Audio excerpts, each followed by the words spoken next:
Hey, what's going on, everyone? I am back for another Slim Sports interview. And as always, I'm your host, Jay Slim. And joining me today is a 5'10 running back from the Troy Trojans coming off 1,000-yard rushing season. I'm talking about Damien Taylor. What's going on, DT? What's good, man? Nice. Thank you for having me. Absolutely, man. Beyond blessed to have someone of your caliber on. You have quite the accomplishments throughout your career already, have helped lead Troy to a lot of success over the past few years. And we're going to talk about all of the success, all the accolades here real quick in a segment that I like to call Rewind and Recap. Uh, been there since the 2021 season, I believe. And in the 2022-23 season, you saw the highest of highs with the Troy Trojans, ended up being back-to-back Sun Belt Conference champions, ended up being bowl eligible, obviously. And in one of those bowl games, you beat number 25 UTSA in the Trading Cure Bowl 18-12 win. And then this past season, you took off as a starting running back, ended up being Sun Belt Player of the Week after a 190-yard game against Coastal Carolina and finished the season ranked as one of the top running backs in the conference, all Sun Belt's second team for the Trojans. Absolutely incredible what you were able to do. I ended up stuttering because there were so many accolades that you had. And obviously going from being, one of those options that they can go to being that primary running back this past season, you ended up being 1,000-yard rusher, like I mentioned, absolutely dominated every time you were out there on the field, multiple 100-yard games that we'll get into in a sec. But what work went into this to become this player that you are this season that you put into in the offseason prior? For the work I went into, I want to say I always been a hard worker. That's one thing about me. I always been a hard worker, But I kind of felt like I made a promise to myself come January. I said no matter what happens, I'm gonna bet on myself, and I pretty much kind of ran with it. Like every day, I bet on myself, no matter what it was, what the competition was, what the drill was, what it was, mentally, physically, emotionally, spiritually. I said no matter what happened, I was gonna bet on myself, and man, I guess I finally reaped everything I sowed. And that's great, man. Like I said, 4 games of 100 or more yards on the season. On the season as a whole, 1,010 rushing yards, which ranked second in the Sun Belt, had 7 rushing touchdowns, averaged 6 yards per carry. And I mean, just absolutely incredible what you were able to do throughout the season. When you had those big games for the Trojans where you had 100 plus yards, multiple touchdowns. I know you had a receiving touchdown during the season as well. I forgot to mention that.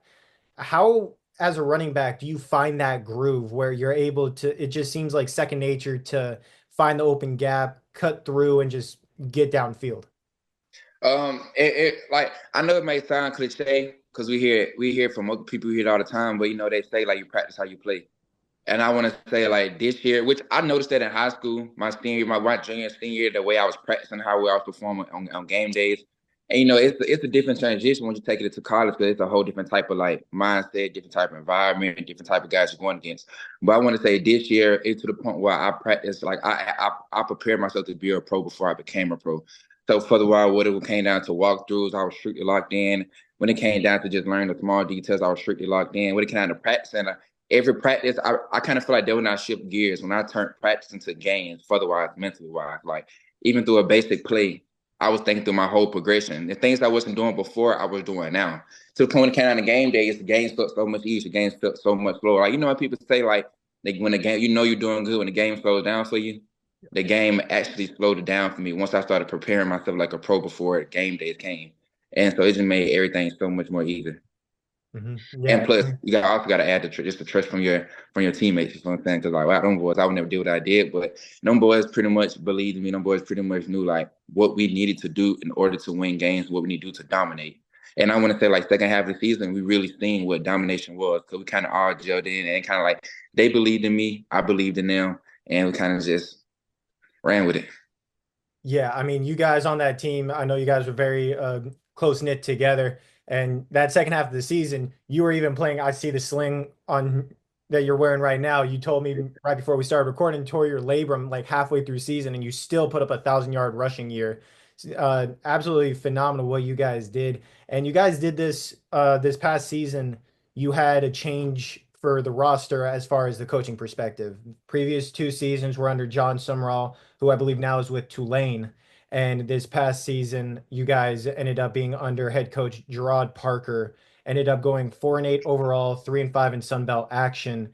But there were some positives to this season. He's a very offensive-minded head coach, and you guys, for the first time in over a decade, ended up having both 1,000-yard rusher in yourself and 1,000-yard receiver in Devontae Ross had 1,043 receiving yards. So there are positives. You see, the light there. Talk to me real quick about Coach Parker's coaching style and why you feel like that's going to help you guys out to get back to the top of the Sun Belt in the upcoming seasons. Yeah, Kapari came into a freshly new group of guys. Like I wouldn't say like the past 3 to 4 years, people had to understand that we had the same roster. Out of anything, we were just adding like one or two more guys, but we pretty much had the same roster, guys who knew Troy culture. When Parker came in, he came in around a time where a lot of uncertainty, around a time where people were hitting the transfer portal. It's just when everything was kind of booming, and like a lot of our good, like a lot of our great guys, good guys, they end up graduating. So he came into a situation where it was a fresh start for him, and I want to say around the January, well, through the whole of spring, it was more of like, okay, I'm getting to understand who you are, you getting to understand who am I, or who am I, and that's kind of what we kind of went through. But Cole Parker, I mean, he's one phenomenal coach. I mean, and he's even a better coach outside the field, just otherwise just growing you as a man and as a leader. And I want to say that's probably one of his, besides the field, that's one of his great. How can I say like traits right there? And on the field, he pretty much taught us a lot of like about the small details to win games. Like, of course, yes, you want to have the explosive plays, offense, defense. You want to stop the explosive plays, and it's a lot that takes account for that. And he really was a guy who reaped a lot on the small details. And once we bought into the small details, that's when we just started seeing a difference in games. Like we no longer went losing by 3 points, or like we're no longer giving up the big plays on defense, or we were now making more explosive plays on offense. We kind of bought into the small detail that he was reaping. Cause he was more of coaching everyone individually, because he's always say that he kind of hate the fact now he's a head coach. He no longer have a position group to work with. You know what I'm saying? So now he pretty much helped both sides of the ball, and especially on offense. Like he was getting guys prepared. Okay, when this happened, this is what you're gonna do. If they don't do this, this is what you're gonna do. He taught more of in the mind process as well before your thought process on the field. I mean, he just really came in like once I can say once guys fully trusted and believed in him, that's when we finally seen a shift in our program. Because at first everyone kind of pretty much like, do you really know who he's talking about with Wook? You know how guys, you know how teenagers are, you know how young men at this age. Everyone think they got it, everybody think they understand, everybody think they know it all. Until you bring in an old head like Coach Parker, who's been in Northern Dame, who's been in West Virginia, who's been in Purdue, who's seen a lot of ball over his 25 years of coaching. And I mean, once we kind of believed in him and really just listened to what he was telling us, listening to understand and not listen just to be like, okay, that's when we kind of seen a difference. Yeah, and like I said, offensive-minded guy, and that's kind of funny that you said that, he doesn't have a specific group to work with. That Yeah. I never thought about that from a coaching perspective when they moved to that head coaching spot. So Yeah. that's kind of funny how he said that, but ended up, like I said, first time in over a decade, 1,000-yard rusher and receiver. You Mhm. obviously, in order to get to those 1,000 yards, had to make some big time plays for your team. And I'm going to talk about some of those plays real quick in a segment that I like to call Make That Play. Pretty Yeah, that's simple, right. self-explanatory right there. I looked through your touchdowns, some of your best runs throughout the season, and I have my top three right here. But I do want to ask you, for your opinion, what's your top play from this past season? I want to say my first touchdown at versus Nevada, which is also the first touchdown in Sun Belt, and it was in the Sun Belt Conference that year. But I want to say just say like the way it happened. It's just more how I felt when it happened. It was kind of felt like a long time coming. Like like it's really just happened. You know what I'm saying? Like how like it just because of course I sat behind Kamani, who's probably gonna go down as one of the all-time best running backs in Troy University, and I kind of sat by him for 3 years straight. And it was just watching him make plays and knowing that my time was coming and me going out there and legitly making a play. It just felt overwhelming, especially just knowing that what I was going through throughout the season with the preseason, knowing that everything I went through throughout my whole college career. And it's just more important is just seeing the smiles and the congratulations and the happiness of the team on the sideline once you do it. That's probably one of the best things. I think it's one of the best things is underrated. A lot of people underlook. Is once you make that play, you come to the sideline and the way just everyone is just filled with like I don't even know how to explain it. Like it's one of them things that bond, you just feel your teammates, everyone is just like right there. Like everyone just meets you right there on the sideline as soon as you get there. And like it's just one of the best. I'm getting chills thinking about it now. It's probably one of the best plays, one of the best things involved.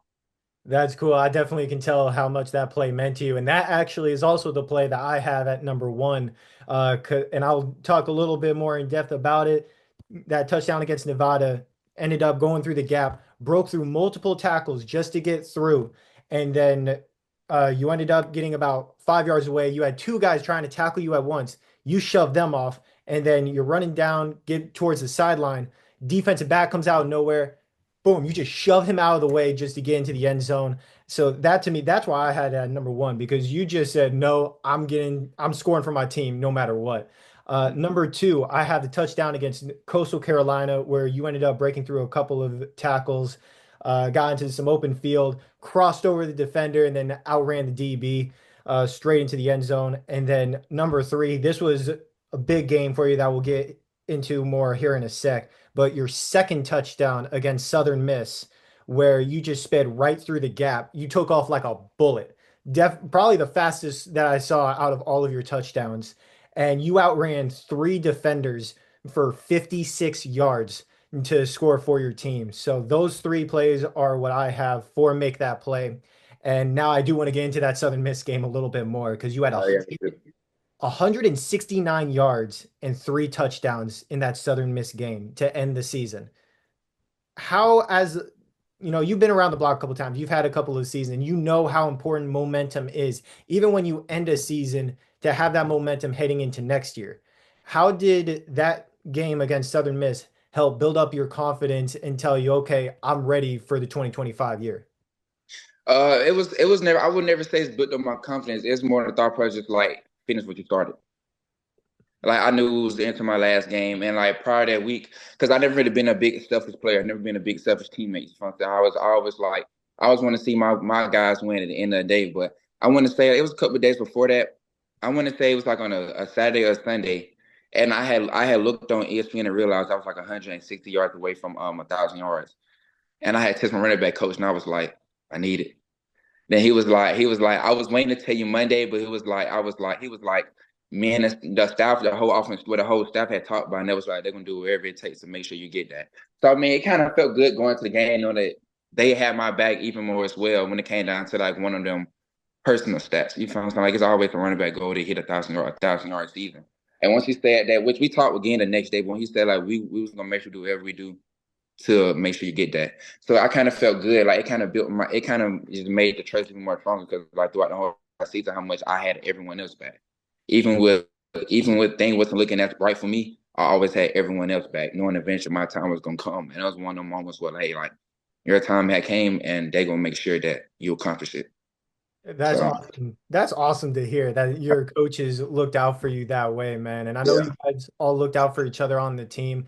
In a team that you mentioned before, a lot of people had left, a lot of people had graduated. I mentioned the new head coach. You guys also had a brand new quarterback. Gunnar Watson had been the quarterback one during those Sun Belt championship seasons. You guys ended up having Matthew Caldwell at that quarterback spot. Did a good job throughout the season, best he could.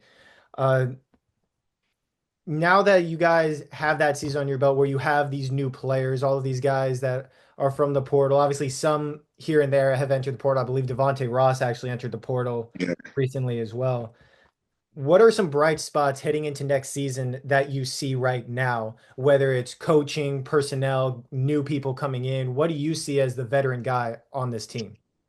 We're bringing a lot of guys back.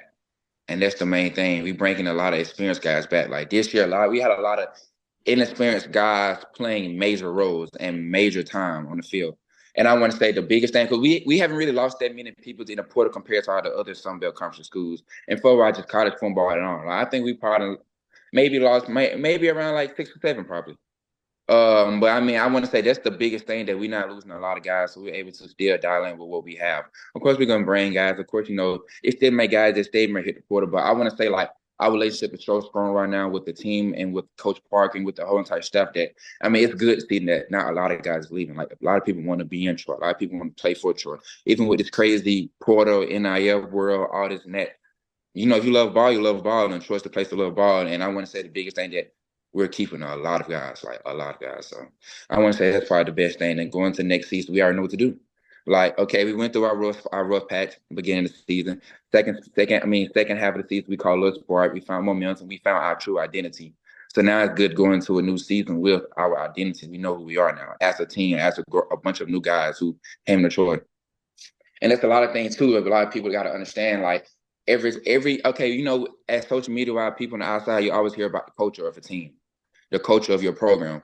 But once you get inside the program, once you get inside your team, get inside the field, the locker room, okay, what's your identity? What's the pieces to put together to make the team what the team is? And that's what we found ourselves. You know what I'm saying? Like we found our true identity that second half of the season. So now we're going to a fresh year of knowing who we are now. So I want to say that's one of the brightest things I can say. Yeah, and you're one of those guys that's coming back because of that culture that you have helped build for the Troy Trojans.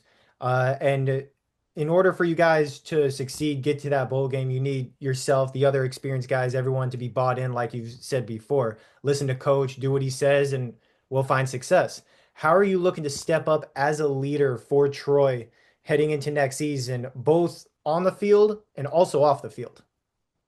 I want to say on the field for sure. It go both hands. The biggest thing I told myself was like, of course, for me, like, of course, I'm a great leader when it comes. I consider myself a leader, but like, I don't see myself the leader that everyone else see me as. Like, everyone see me as, oh, you this, you this, you this. Like they give me always the pound on back for everything. Well, of course, no, I was been told I'm just a natural born leader, so I don't never see it from no one else's eyes. But I think I want to say like the biggest thing I do want to say is I want to hold the team, and not just the team the same accountability I help my running back room.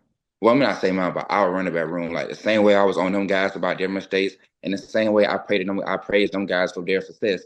I want to share that same exact love into the other position, the other team, because I did it, but I didn't do it as strongly as I treated my running back room. Like I made sure our running back room. I made sure like okay, like I made sure we know what we're doing, what's going on, and how can we succeed. And if someone messed up, we got onto each other. It was never like no bashing competition. We probably had like one or two with but it's like there's a come with ball and it's come with the love for the sport and the love for your man. You know what I'm saying? But it's just me holding the same as that guy, more positions accountable for things. You know what I'm saying? Because if you let a guy slide on something 4 months from now, yes, it probably you probably don't see it now, but it'll catch up and it'll catch up to us later. So for the ride, just make sure that and like one thing too is on my mind is like running sprints. When we running sprints, make sure we cross that line. Like the way I had to run back room was before even like when we running sprints, not only just cross that line, but give me 1 more yard, give me 2 more yards. Or during practices when we run to the sideline for making a play, run off the field, like run to the sideline. Don't give up 1 yard short, 1 yard short. Because I was playing some boys just like, okay, boom, it's 4th and 1 now. You could have just finished the last run and it been a whole new down. But now because you let up quick, it's 4th and 1. Now you got to run another play. Just instilling that mindset into them guys, and it just being more vocal, well, way more vocal than what I am now, just to other people. So I think that's one of the main leadership roles I want to make sure I get into. Even when it comes down to like the weight room, like I don't expect no one. I don't think no one skip reps, but you feel what I'm saying? 'Cause I don't necessarily sit there and just eye down people, but I'm for the way I say more just pushing people to do just a tad bit more. Like, oh, this time add 5 pounds, this time add 10 pounds, and just instill that confidence into these boys. Because confidence is basically what football is. You got to have the confidence to go out and succeed. You have to see yourself doing it before you actually do it. You got to know. You got to believe that you can do it before you actually do it.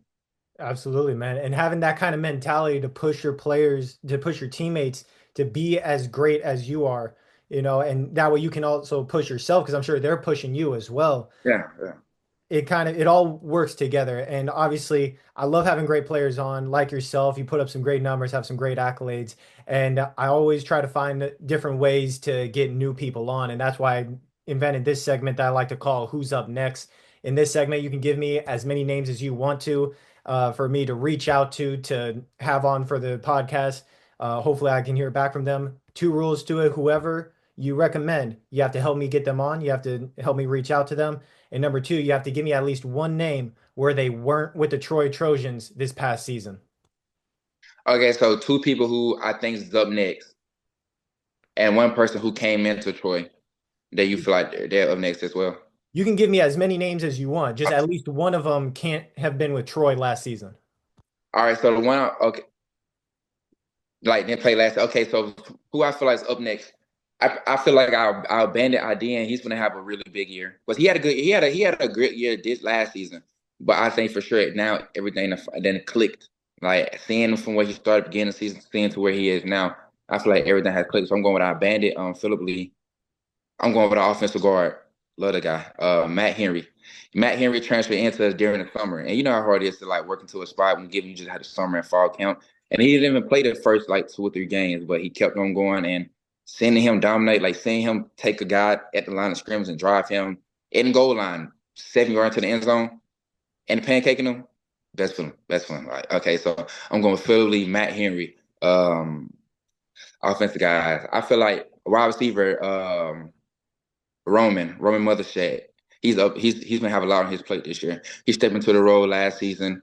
He came in summertime as well. He's seen plays here and there. He started playing a lot more to the end of the season, but I feel like he's been stepping into a huge role. Roman Mothershed. Who else I feel like have a big year? I'm going with Jordan Levitt, our other running back. He's definitely like he's definitely gonna once he have everything down packed, which I'm working with him on understand the game, not for the ride just physically but mentally. And once everything click, he's definitely gonna be unstoppable. Okay, I'm going with them four guys. Devin Lafayette, Jordan Stringer. Um and I feel like them the guys definitely have I want to say a huge year coming forward. It's like who didn't Juju, people who now like people don't understand. People know of them now, but I feel like the conference know who they are, but I feel like the world's about to know who they are now. They still got So that next step that they're gonna yeah, take. they still got that next step in it. I'm seeing them, like I'm seeing it in them. Like so, yeah, I'm going with them guys. A guy that who we're breaking in right now that I think gonna be a good key for us for the second part. Yeah, somebody that wasn't with Troy this past season. So newcomer as of right now, or who came in last season, They could who be played. from a different school, whatever works for that. Well, if I'm hearing it right, I want to say Devin Lafayette. He came from a different school last year. Okay, there you go. Yeah, he came from different school last year, and he worked his way into our number one spirit. And like seeing him, he was like, I was like, yeah, he one of them ones. Like he's one of them ones. Like you feel what I'm saying? Like he was number 3 too. So it's all like me and him. He kind of started. It was like, oh, I think we threes having one hell of a game. And from that moment on, I was been like, yeah, three. Like so he was three as well on defense. So we're like, yeah, one day about them threes we come to play ball. So I feel like yeah, he's one of the guys too who I think now he didn't develop into every team have like a leadership council, a leadership group who just meet with the coach once a week, once every 2 weeks. I kind of feel like he's that guy I know for sure that's going to be in that room come this upcoming season. So I'm gonna go with him with that one. That's awesome, man. That's a lot of great names for who's up next. Yeah, it feel like it's so many more names left. I mean, I can rush to say have the defense, have the offense. Like it's so many guys now who's developing into that player and into that mentality and Troy grit that Troy has that's becoming that now. So it's so many people. That's awesome, man. And now that we've talked about who's up next, we got to talk about what's next for you. Obviously, you're in that sling right now. You're going through rehab, I'm sure, getting ready for this upcoming season. What's your mentality heading into this off season, the process that you're going through to make sure that your body's right, you're fully healthy to have another 1,000 yard season? I already know the process. I know the process and what it's going to take and how I'm going to do moving forward. So I was this, but really and truly, my main goal, just letting God be God. Don't overthink anything. Don't stress anything. Don't try to think yourself into a bad time. Don't try to sit here and just because of course I'm going to be away from ball for the next 1 or 2 months. And of course, on that time, I know I'm gonna have a lot of time to myself. Otherwise, just me thinking because I'm not doing anything. Otherwise, like working out, just being with the team. I won't be. Otherwise, just 100% come spring. So it's just attacking rehab. Mobility. Of course, strengthening my mind. Not me just knowing the plays, but not knowing every other guy job on the field. Me just getting the game mentally and just practicing and just working with my faith and spiritual level guys. It's just things like that. I'm working more, like I say, I'm a small detail guy. I'm gonna do a lot of work on the small details now to let the bigger picture be the bigger picture. Like see a little, see a lot type thing. So I'm gonna just focus on the small things now and let that take care of the big picture.